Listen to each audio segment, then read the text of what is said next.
Good morning, dear students. Today we are going to start with the new poem of your English textbook, Beehive. The name of the poem is A Legend of the Northland, and this poem is written by Pove Carey. So, before starting the poem, let me tell you the introduction of the poem. So, this poem, A Legend of the Northland, is a ballad.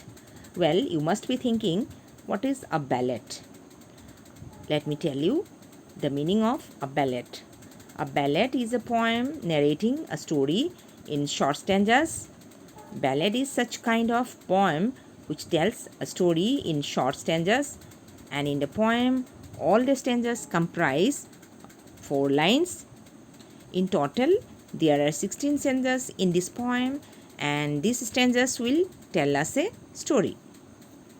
Ballads are a part of folk culture or popular culture and are passed on orally from one generation to the next. Folk culture is a story of any area and is known as ballad.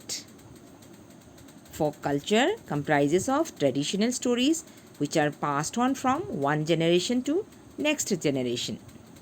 So this story is of the Northland area, the area which is near the North Pole. This exact place is not specified in the poem, but Northland means the area in the northernmost part of the earth, that is near the North Pole. Here, legend means a historical story, one which is very old and has been passed on from generation to generation. Now, since the poem comprises of 16 stanzas, so let us start from the first stanza. So each stanza here comprises of 4 lines.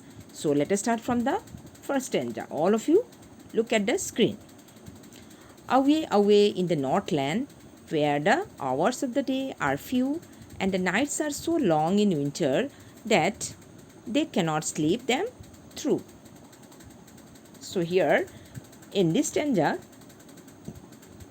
the poet highlights that in the region around the North Pole, the duration of the day is very less because its position is such that the sun's rays reach for a very less time.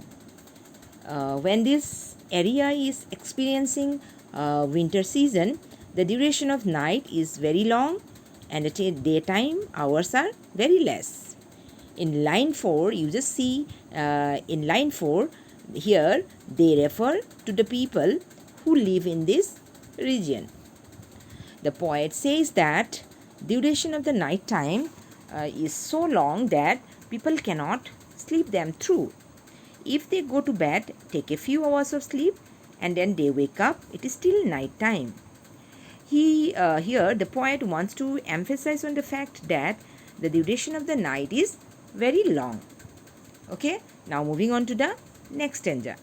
In the next stanza, the poet writes where they harness the swift reindeer to the sledges when it snows and the children look like bear cubs in their funny furry clothes. Here the meaning of sledges is it's a vehicle used for carrying loads and passengers over snow or ice. It is often pulled by draught animals. Okay, and the meaning of harness is to tie the reindeers with a rope to sleds so that it can be used for transportation. So here in this stanza, the poet says that the Northland region here experiences severe cold conditions. It is a snowy area, and the reindeer is an animal which is found in this polar region, and people tie the reindeers to sledges, and then the reindeers pull the sledges.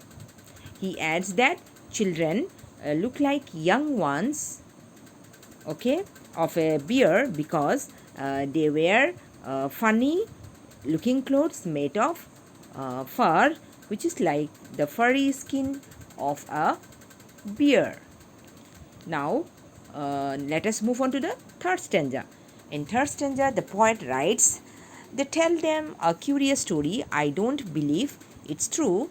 and yet you may learn a lesson if I tell the tale to you. In the first line here, they refer to the parents or elders, and them refer to the children or the younger generation.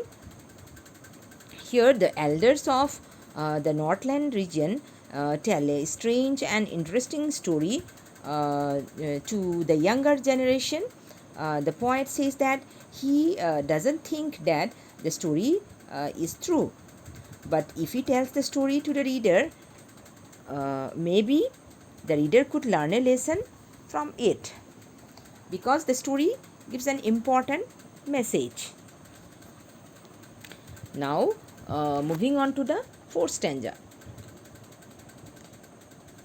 In the fourth stanza, here the poet writes, once when the good Saint Peter lived in the world below and walked about it, preaching just as he did, you know. So here, who is known as Saint Peter?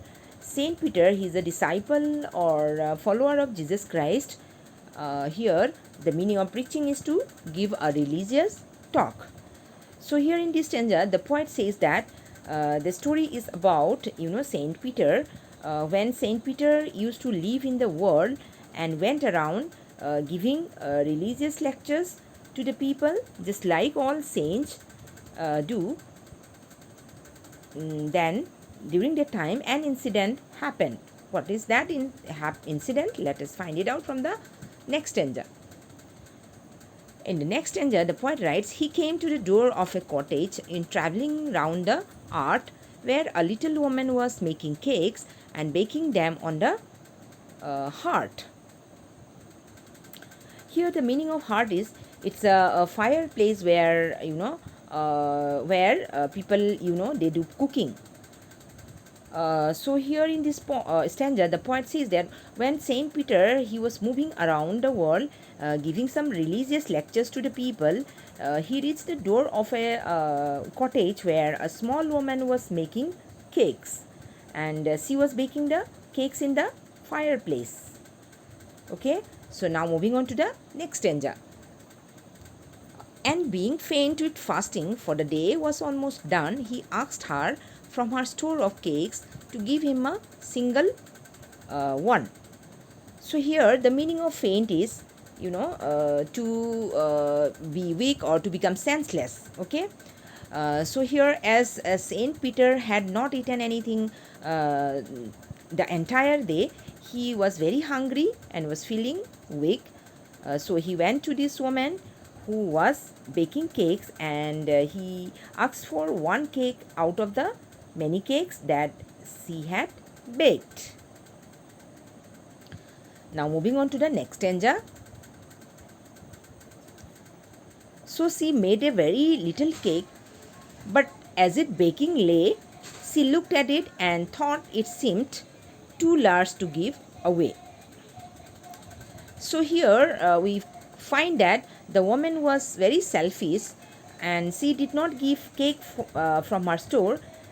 Instead, she started making a very small cake for Saint Peter, and she did not want to share her things.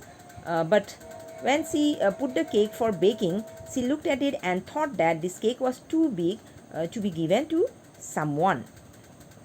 Now moving on to the next stanza.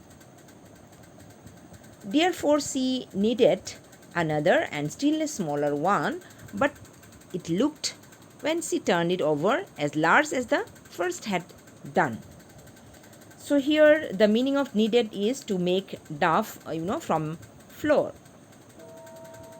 Okay, to make dough from flour.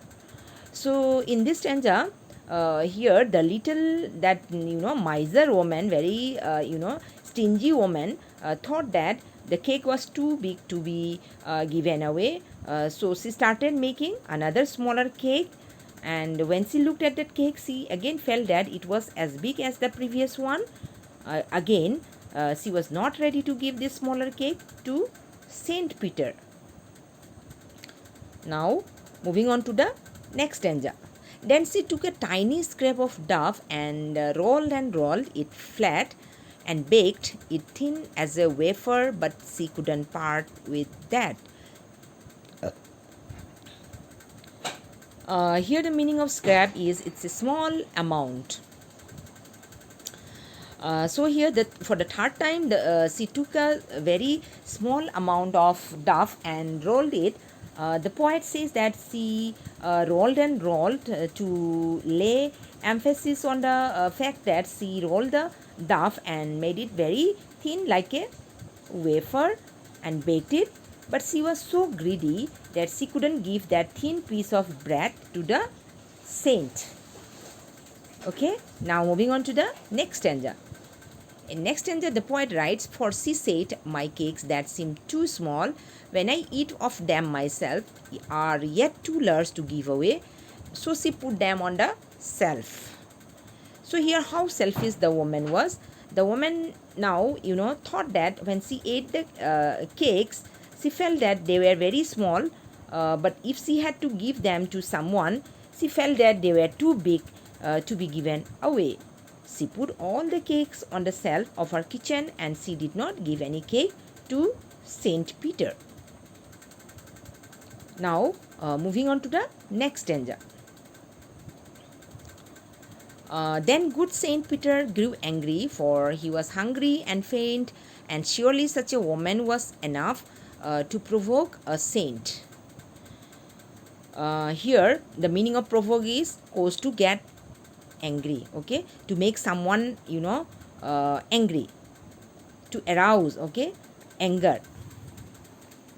So here Saint Peter became very angry. He was very hungry, and moreover he was feeling very weak, and the selfish woman was not at all ready to give him even a small cake, and this behavior of the greedy woman angered the saint. Now moving on to the next stanza. And he said, "You are far too selfish to dwell in a human form and to have both food and shelter and fire to keep you warm." So here the meaning of dwell is to live. Saint Peter then cursed the woman and said that she was very selfish. She did not deserve to live like a human being. He added that God had given her food, shelter, fire to keep warm, but she had become selfish for all the resources she had. She did not want to share them with anybody. Now, moving on to the next stanza. "Now you shall build as the birds do, and shall get your scanty food by boring and boring and boring all day in the hard, dry wood." Here the meaning of scanty is very little. Boring means to make a hole in something with a tool or by digging.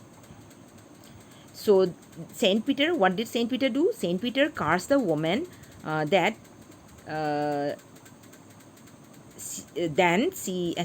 hence she would become a bird because she did not deserve the human form. She shall become a bird, and just like birds build their houses by boring into the wood and collect very little food by working hard the entire day. Similarly, she would also work hard in the dry wood all day and get little food and make a small place for herself to live in.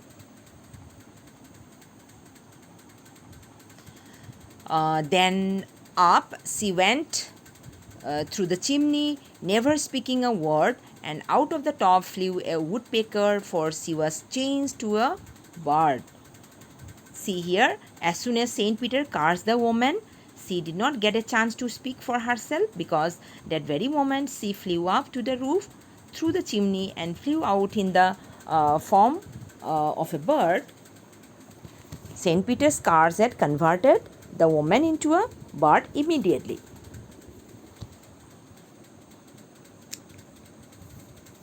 Now moving on to the next stanza. In the next stanza, the poet writes, "She had a scarlet cap on her head, and that was left the same, but all the rest of her clothes were burned black as a coal in the flame." Here the meaning of scarlet is brilliant red color. Okay. When the woman here turned into a bird, at that time She was wearing a red colored cap on her head. This cap was there on the bird's head also, but the woman's remaining clothes had burned and turned black in color, just like coal. Okay, now moving on to the last stanza. In last stanza, the poet writes, and every country schoolboy has seen her in the wood, where she lives in the trees till this very day, boring and boring for food. Now here, the meaning of country is the belonging, to the countryside. That means rural areas. Here, the meaning of country is rural areas. Okay. Here in this stanza the poet writes people who live in the countryside, in rural side, even the small children who go to school, seen this kind of bird in the woods. They have seen that she stays there all day and keeps on digging the wood with her beak to collect her food. Whenever any child sees this kind of bird, then his elders tell him this story. They say that the bird used to be a woman earlier. She was very greedy, and so she was cursed by Saint Peter and turned into a bird. They get a teaching that they should not be greedy. So, this is all about this poem. I hope all of you have understood the meaning of this poem. So, you must go through the poem once again and try to understand the meaning of this poem. So, this much for today. So, we'll be discussing the rest part of the poem in our next class. That's all for today. Thank you.